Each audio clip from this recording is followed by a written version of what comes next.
You're Harold, right? The one who used to run operations training. That's what the new intern asked me as I was crawling under Patricia's desk at 7:42 a.m. on a Tuesday, trying to fix a server connection that had crashed overnight. Not Mr. Foster, not even the VP. Just used to, like I was some piece of old equipment nobody warned him about. I'm Harold Foster, 48 years old, and I've been keeping TechFlow Solutions running for 14 years. Still do, depending on who you ask.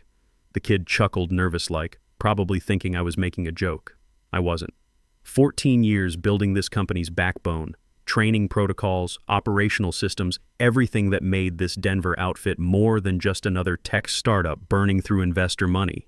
And here I was, flat on my back under a desk at dawn, because our modernized IT structure couldn't handle a basic network failure.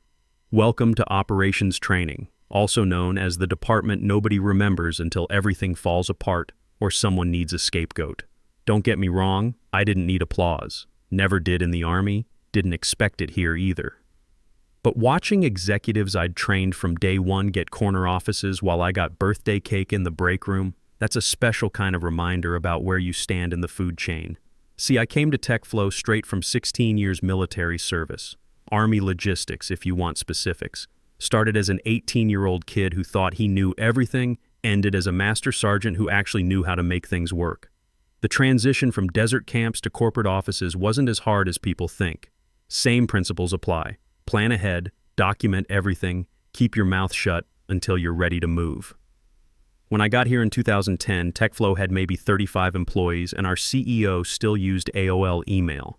The place was chaos with good intentions. No training protocols, no operational standards, just smart people running around putting out fires. That's where I came in. Built training programs from scratch, wrote the employee handbook before HR even existed, created systems that actually made sense. The early years were good, real good. Company grew from 35 to 180 people, and every single one of them went through my training. I knew their strengths, their weak spots, who was ready for promotion, who needed more coaching. The founders appreciated that. They offered me equity instead of cash bonuses, back when company shares seemed like monopoly money. Most other VPs laughed and took the cash. I kept those shares. Army taught me to think long-term, and something about owning a piece of what you build just made sense. The joke started around year 8. Harold's a lifer, king of the training kingdom. Don't mess with him, he's probably got dirt on everyone. I smiled through it all. Let them think I was the harmless office veteran who brought donuts and remembered everyone's anniversary dates. Let them forget I had access to every executive's performance reviews and knew exactly who was looking for other jobs. Let them overlook that equity clause I'd negotiated when they were desperate for anyone who could bring order to their chaos. By year 10, they stopped joking and just forgot I existed. Meetings went from let's loop in Harold to who owns training again, like I was office furniture. I watched 6 different managers cycle through above me, all fresh MBA energy, all obsessed with synergy and disruption and digital transformation, all temporary. I outlasted them like rust on a Colorado fence post. Year 12 was when I stopped waiting to be noticed and started preparing for war. Spent weekends learning corporate governance law. Hired a business strategist with my own money. Told my ex-wife it was a fishing retreat to avoid the inevitable questions about my midlife crisis. Took an executive leadership course so intensive I had to use vacation days. The real discovery came when I was reviewing my original contract. There it was, a clause granting me right of first refusal on any major operational changes, signed back when we had fewer than 50 employees. The current board had completely forgotten it existed. I never did. That's when I started building my insurance policy. Every training session I approved, every procedure I documented, every budget line I signed off on, it all became part of a bigger plan.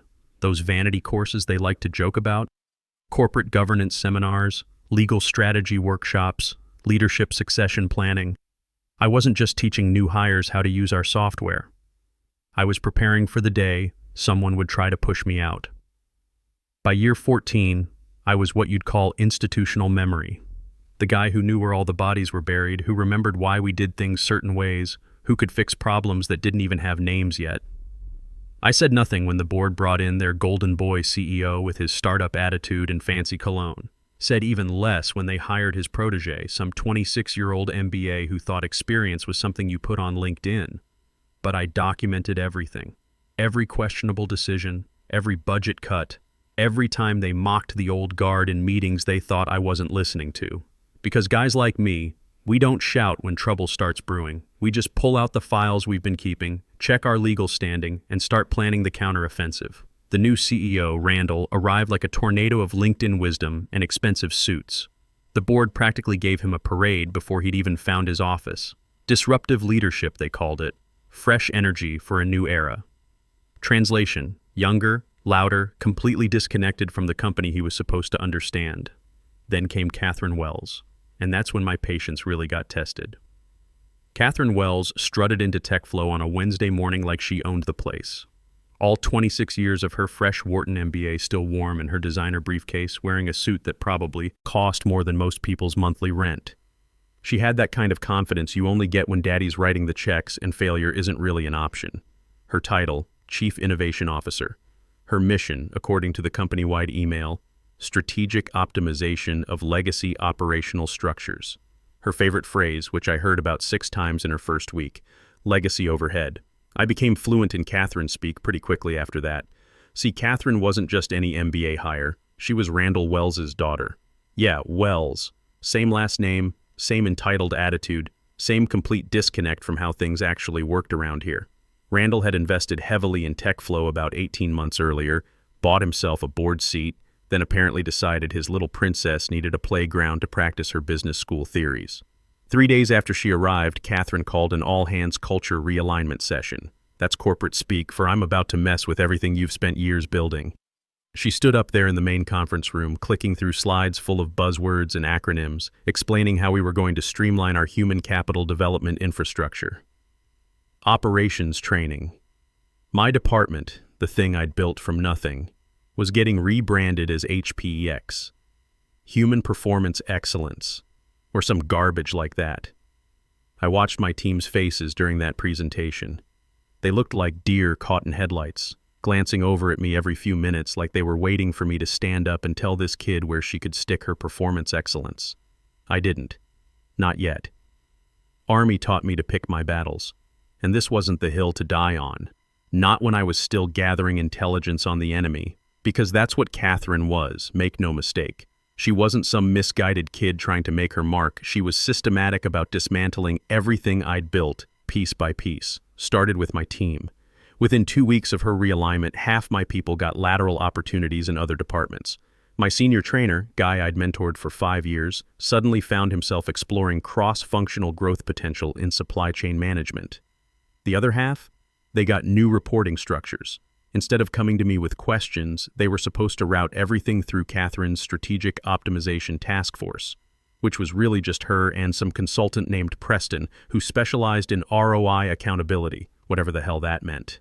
Let me tell you what ROI accountability meant in practice. It meant every training session had to be justified with metrics and projections and business impact assessments. You couldn't just say, this guy needs to learn how to run the logistics software properly. You had to explain how many efficiency points that training would generate and what the projected revenue impact would be over the next fiscal quarter. It was insane. Like asking a mechanic to prove that changing your oil will increase your car's resale value before he's allowed to touch the engine. But here's the thing about guys like me. We adapt. I'd been through enough corporate reorganizations to know the drill. Smile, nod, document everything, and wait for the new management to hang themselves with their own rope. In my experience, it never took very long. Catherine made it especially easy. Within a month, I started noticing some interesting patterns in the budget reports. Line items that used to say leadership development training or compliance protocol updates were getting relabeled as vague categories like strategic operational support and discretionary human capital investments. My name was still on all the original approvals, mind you. Every expense now getting called legacy overhead had once been signed off on by me, back when the company actually believed that training people was worth more than whatever PowerPoint presentation Catherine was working on that week. The real red flag came when I got a polite email from something called the Audit Review Team asking for clarification on several training expenditures from the past 3 years, as if I'd been secretly hoarding company money in some offshore training account. They wanted detailed justifications for every coaching session, every workshop, every conference attendance, complete with ROI calculations and measurable business impact data. Meanwhile, Catherine was greenlighting consulting fees that would make your head spin. $31,000 to some outfit called Strategic Performance Solutions for a project she called Organizational Acceleration Architecture. When I looked up Strategic Performance Solutions, guess what I found? Company registered 3 days before the first invoice, owned by one Maxwell Anderson, who just happened to be Catherine's roommate from business school. I didn't say anything, not yet. But I started printing receipts, started saving emails, started building the kind of documentation that would make any JAG officer proud, because I could see where this was heading, and I wanted to be ready. The final insult came 6 weeks after Catherine's arrival.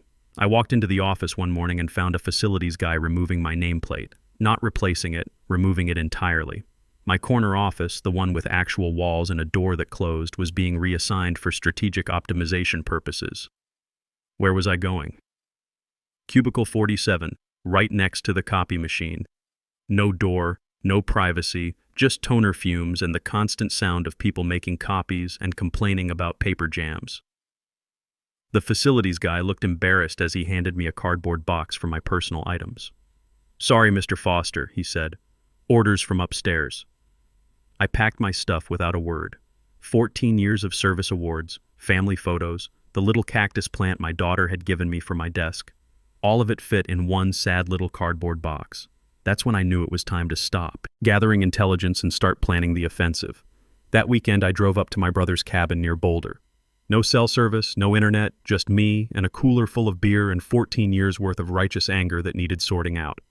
I spread every document I'd been collecting across the kitchen table like I was planning a military operation. Because in a way, I was. First thing I did was map out Catherine's vulnerabilities. The girl was smart, I'll give her that. But she had that kind of book-smart arrogance that makes you sloppy. She assumed everyone around her was either too stupid or too intimidated to challenge her moves. Big mistake. Take that Strategic Performance Solutions payment, for example.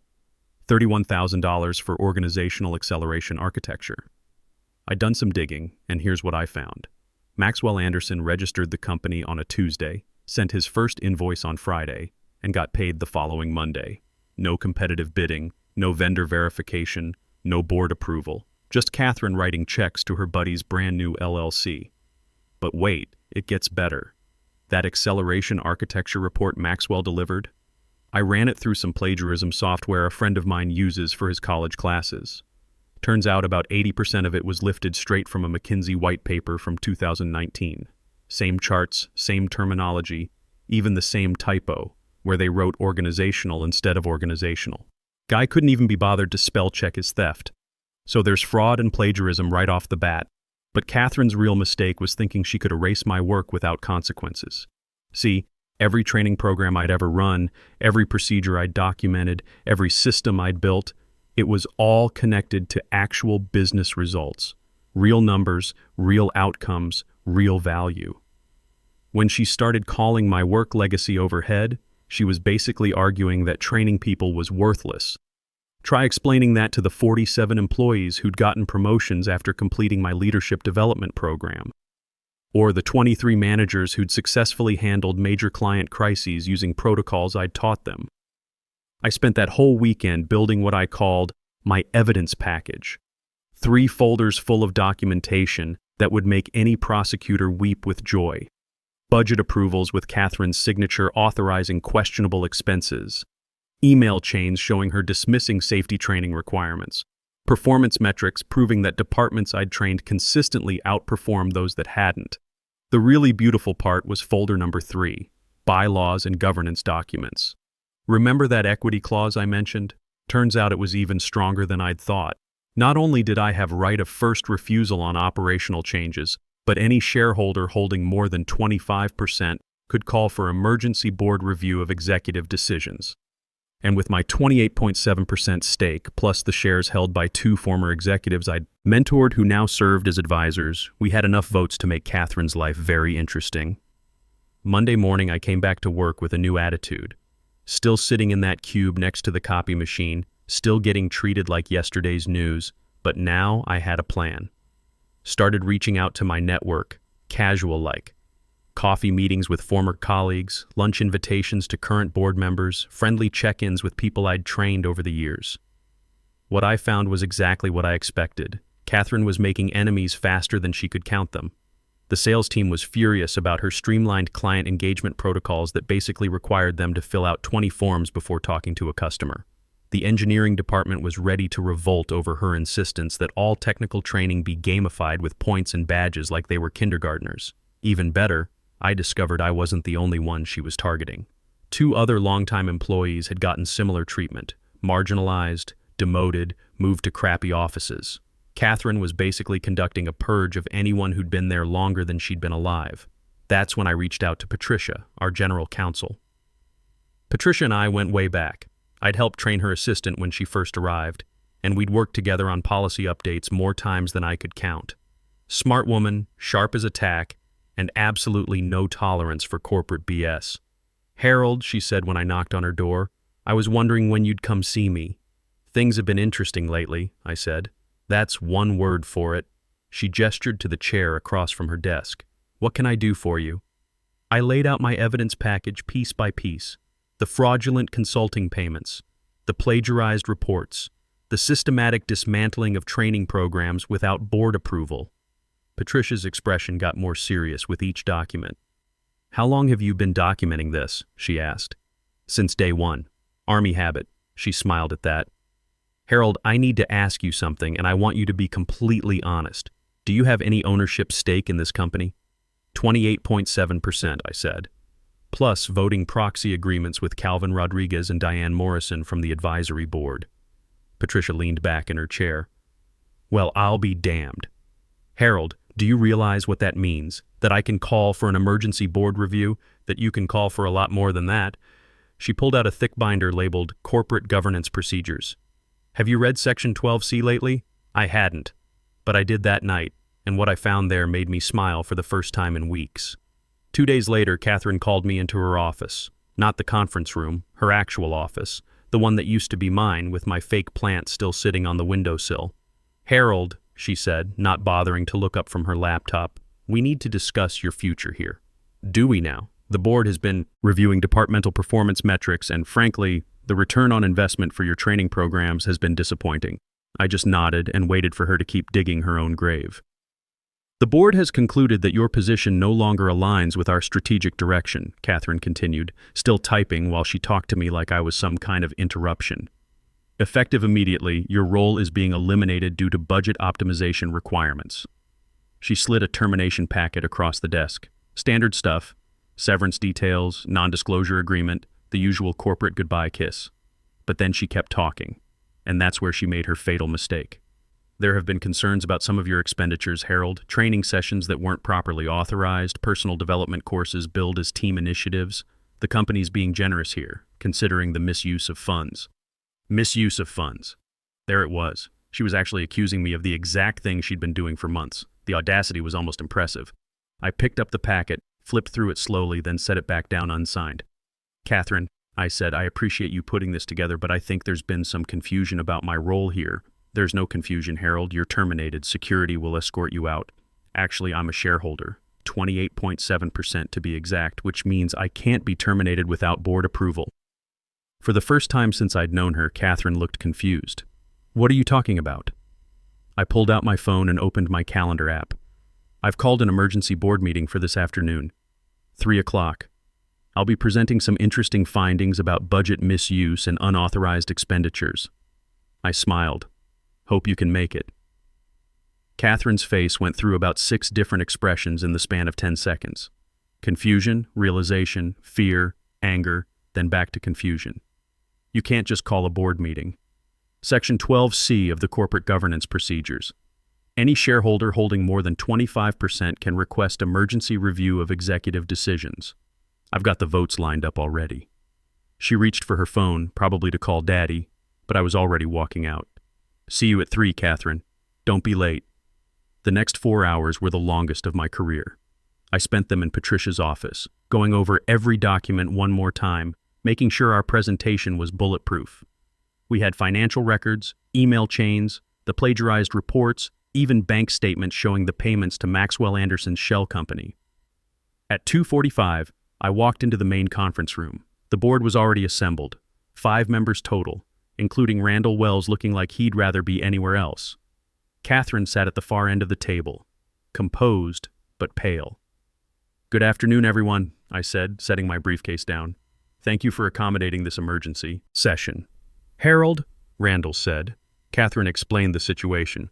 "There seems to be some confusion about your employment status." "No confusion at all, Mr. Wells. I'm here as a shareholder to present evidence of financial mismanagement and fraud."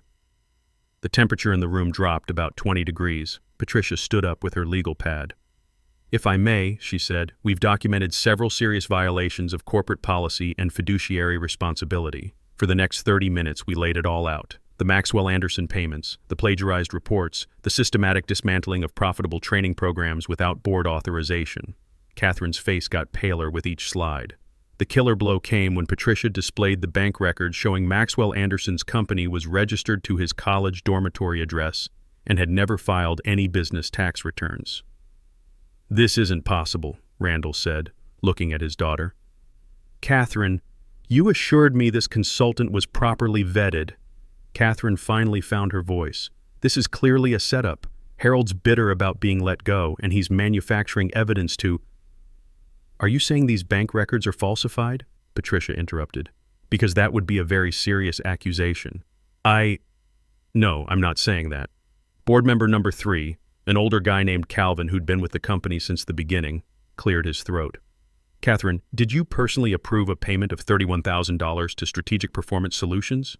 "Yes, but without board approval for an expenditure of that size, it fell under my discretionary spending authority." Calvin looked at Patricia.